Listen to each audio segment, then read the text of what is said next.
Hey WhatsApp, it's Furqan Malik here. And आज की इस वीडियो में हम सबसे पहले अपनी एनालिसिस को स्टार्ट करेंगे डॉलर इंडेक्स के साथ, क्योंकि डॉलर इंडेक्स के एनालिसिस बहुत बहुत ज़्यादा इम्पॉर्टेंट है। बिकॉज़ डॉलर को देखते हुए आप अपने दूसरे पेयर्स के ऊपर ट्रेड कर सकते हो। ठीक है, अगर आपको डॉलर की मूवमेंट पता है तो आपको पता है कि डॉलर पे क्या मूवमेंट आने के बाद कौन से सर्टेन पेयर के ऊपर किस तरीके की मूवमेंट आ सकती है। सो स्टार्ट करते हैं अपनी एनालिसिस को और वीडियो की तरफ चलते हैं। Welcome Malik, the forex sensation, a master of trades, he's got the dedication. Rough on the trader, making no stacks. Flip it, switch it, watch his money grow back. सबसे पहले मैं आ जाता हूँ अपने मंथली टाइम फ्रेम के ऊपर। Monthly time frame की अगर मैं बात करूँ मार्केट का बिहेवियर कुछ बेयरिश साइड था। अगर हम इसकी बात करें तो मार्केट ने बिहेव कैसे किया, अगर मैं बात करूँ सबसे पहले हमारे पास मंथली फेयर वैल्यू गैप मौजूद है और प्राइस ने अगर हम बात करें प्राइस ने रिजेक्शन जो ली थी वो लास्ट टाइम इस एफ से ली थी, इस एफ से ली थी। और ये एफ जो था हमारा प्रीवियस, ये स्विंग लो है हमारा। ठीक है, तो स्विंग लो से मैं स्विंग हाई तक एक फिब ड्रॉ करता हूँ, जिसमें मुझे ये पता चलेगा कि हम प्रीमियम जोन के ऊपर से ऊपर गए हैं या डिस्काउंट, हाँ क्या हम डिस्काउंट जोन के ऊपर से हमने प्राइस की रिजेक्शन ली है। यस। अगर आप यहाँ बात करो तो ये हमारे पास एक डिस्काउंटेड फेयर वैल्यू गैप था। Market discounted fair value gap के ऊपर से ऊपर की तरफ गई और मंथली एफवीजी को टैप करा मार्केट ने। ठीक है, अगर हम अगेन यहाँ से यहाँ तक देखें ये मार्केट हमारी जो थी यहाँ तक आई है, अपने 50% तक रिट्रेस किया मार्केट ने हमारी डीलिंग रेंज के 50% रेंज तक, और मंथली एफवीजी से मार्केट ने ड्रॉप करना शुरू करा है। और यहाँ पर अगर हम बात करें मार्केट ऊपर जाने से पहले एक सेल साइड की लिक्विडिटी ऑलरेडी उठा चुकी थी, ये सेल साइड का रेड है। कंक्लूजन ये है, मार्केट हमेशा आपको पता है IRL से ERL की तरफ जाती है। IRL means internal range liquidity, जो कि एक फेयर वैल्यू गैप होता है, और ERL means external range liquidity, जो कि स्विंग हाई या स्विंग लो होता है। अगर आप यहाँ पर देखो तो मार्केट ने स्विंग लो ऑलरेडी ले लिया था, तो IRL ये हमारी एफईजी IRL थी। IRL के बाद मार्केट ERL की तरफ गई। सिंपल। अब इन सारी चीज़ों को मैं यहाँ से हटाता हूँ, अब बिल्कुल अपनी चीज़ों को सिंपल रखते हैं। जैसे कि मैंने अभी आपको बताया कि मार्केट हमेशा IRL टू ERL या ERL टू IRL पर जाती है। ये जो मंथली एफवीजी है ना, ये वाली monthly FVG, that is our IRL, internal range liquidity, ये हमारी IRL है, इंटरनल रेंज लिक्विडिटी। उसके बाद अगर मैं बात करूं ये हमारा स्विंग लो है, जिसे हम कह सकते हैं कि ये हमारा सेल साइड, ये हमारी सेल साइड की लिक्विडिटी है। ठीक है, सेल स्टॉप्स। मैं यहाँ लिख देता हूँ सेल साइड लिक्विडिटी। और ये जो एफवीजी थी हमारी, ये थी हमारे पास IRL, और ये सेल साइड लिक्विडिटी हमारे पास वर्क करेगी as an external range liquidity ERL।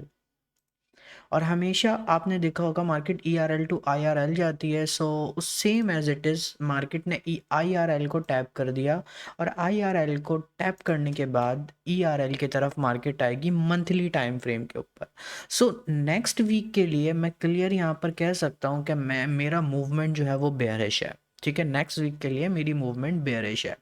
और किस तरीके से बेयरिश होगी अभी हम उसको आगे की तरफ देखते हैं। अभी हमने अपनी जो एनालिसिस करी है वो लॉन्ग टर्म पर्सपेक्टिव के बिहाफ पर करी है। लॉन्ग टर्म पर्सपेक्टिव हमारा है इस वक्त मंथली। ठीक है, मंथली के बाद मैं यहाँ पर मूव करता हूँ, एक दफ़ा हम यहाँ पर वीकली टाइम फ्रेम को भी देख लेते हैं कि मार्केट अगर सेल साइड तक जाएगी क्यों जाएगी। ठीक है, मैं मूव करता हूँ अपने वीकली टाइम फ्रेम के ऊपर। हम अपने वीकली टाइम फ्रेम के ऊपर आ चुके हैं।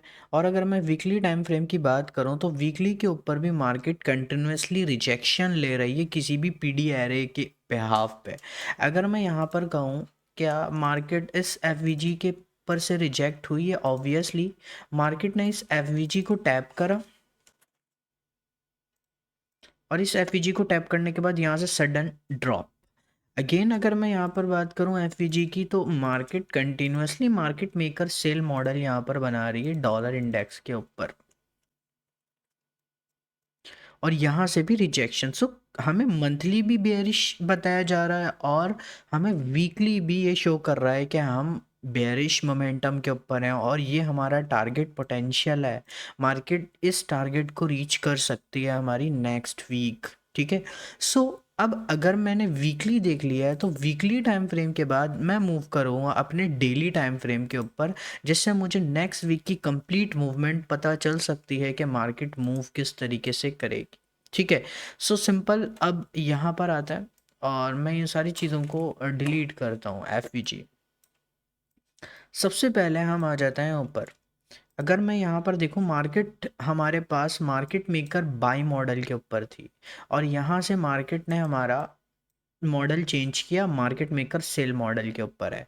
और हमारा मार्केट मेकर सेल मॉडल जो कंप्लीट होगा वो यहाँ पर आकर होगा। जब तक मार्केट यहाँ नहीं आती, मार्केट मेकर सेल मॉडल हमारा कंप्लीट नहीं होने वाला। ठीक है। सो देन कंटिन्यू करते हैं। सबसे पहले हम टॉप से स्टार्ट करेंगे कि मार्केट ने पूरे वीक पूरे मंथ क्या किया, देन हमें पता चलेगा कि नेक्स्ट नेक्स्ट वीक या नेक्स्ट मंथ क्या करने वाली है मार्केट।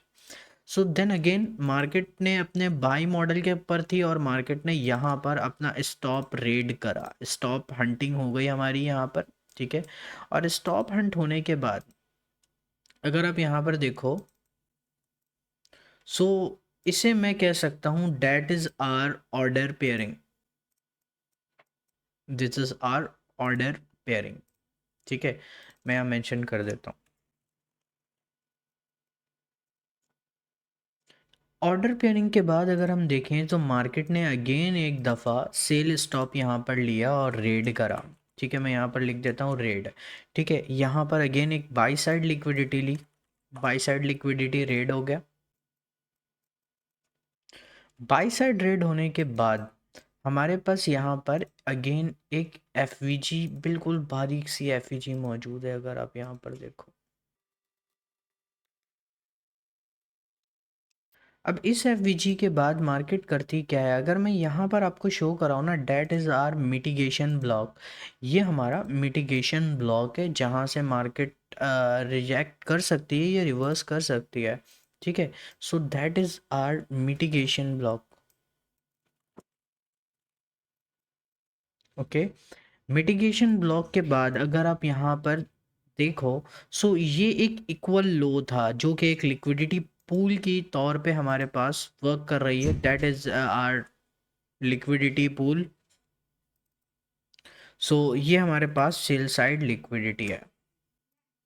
हमारे पूरे पर्सपेक्टिव को ये ओके कर रहा है कि हम नेक्स्ट वीक आराम से अपनी सेल साइड लिक्विडिटी को रीच कर सकते हैं। बट मार्केट अनसर्टेनिटी मार्केट में होती है कभी। ठीक है। तो हम प्रोबेबिलिटी की बात कर रहे हैं, ज़रूरी नहीं है कि मार्केट आए यहाँ पर, हमें प्रोबेबिलिटी के ऊपर बात करनी है। और उसके बाद अगर आप देखो, तो इस सिंपल मिटिगेशन ब्लॉक के अंदर अगेन यहाँ पर एक एफवीजी मौजूद है। ठीक है। सो पॉसिबल चांसेस है मार्केट के, इस एफवीजी से रिजेक्शन भी ले रही है मार्केट। सो पॉसिबल मार्केट के चांसेस हैं कि मार्केट यहाँ से मूव करेगी हमारे सेल साइड की तरफ। ठीक है। सो मार्केट यहाँ से हमारे सेल साइड की तरफ मूव कर सकती है। अब हम डेली के बाद मूव कर जाते हैं 4 आवर के ऊपर। ठीक है। और 4 आवर का पर्सपेक्टिव देखते हैं, मार्केट का 4 आवर पर्सपेक्टिव क्या है। ठीक है। तो सिंपल इस एफवीजी से मार्केट रिजेक्ट हो रही थी। ये एफवीजी हमारे पास है डेली एफवीजी। ठीक है। मार्केट यहाँ से हमारे पास रिजेक्शन ले रही है। ठीक है। और ये जो है that is our stop hunt, stop hunting हो गई यहाँ पर। और स्टॉप हंट होने के बाद ये हमारे पास अगेन यहाँ पर एक एफवीजी के तौर पे मौजूद है,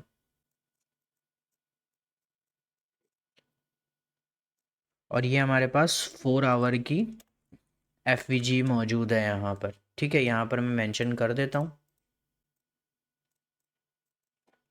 और सिंपल जो चीज़ें अगर हम देखें, तो यहाँ पर हमारे पास लो रेजिस्टेंस लिक्विडिटी रन मौजूद है, तो उसे भी हम मेंशन कर देते हैं। What is low resistance liquidity run? इस लो ये लो है जैसे कि हमारे पास, ठीक है। सो इस लो ने इस लो को ले नहीं लिया, ठीक है, रेड नहीं करा, so that is low resistance liquidity run. और इस लो ने इस लो को रेड नहीं किया, so that is again low resistance liquidity run. मैं यहाँ पर लिख देता हूँ LR, low resistance liquidity run. और ये है हमारी सेल साइड लिक्विडिटी, ठीक है। सो ये हमारी सेल साइड लिक्विडिटी यहाँ पर मौजूद है। और मार्केट यहाँ से अब सिंपल हमारी ड्रॉप कर सकती है, और ड्रॉप करने के बाद हमारे सेल साइड को रीच कर सकती है। पहला टारगेट हमारा ये है, पहली ड्रॉ ऑन लिक्विडिटी है। और नेक्स्ट ड्रॉ ऑन लिक्विडिटी हमारी मंथली है, ठीक है। अब जाहिर सी बात है मार्केट डायरेक्टली आएगी नहीं, जिस तरीके से यहाँ पर आई है मार्केट। मार्केट ने अपने पीडी एरो को रिस्पेक्ट किया, then drop, then PD arrow को रिस्पेक्ट किया, देन ड्रॉप, देन अगेन एक पीडी एरो हमारे पास मौजूद है, वहाँ से हमारे पास मार्केट ड्रॉप हो सकती है। सो ये थी हमारी डॉलर इंडेक्स चार्ट के लिए एनालिसिस। नेक्स्ट वीक हम बेरिश है मार्केट के अंदर, सो हमें इक्विटी मार्केट के ऊपर बुलिश मूवमेंट देखने को मिल सकती है। अगेन हमें अपना इकोनॉमिक कैलेंडर जो कि फॉरेक्स फैक्ट्री से आप देख सकते हो, सो उसे अपने ध्यान में रखना है कि किस दिन हमारी मैनिपुलेशन होगी और उसके बाद मार्केट के अंदर एक अच्छी वॉलेटिलिटी आएगी। सो आई होप सो एनालिसिस आप सबको समझ आ गया होगा। Till then take care.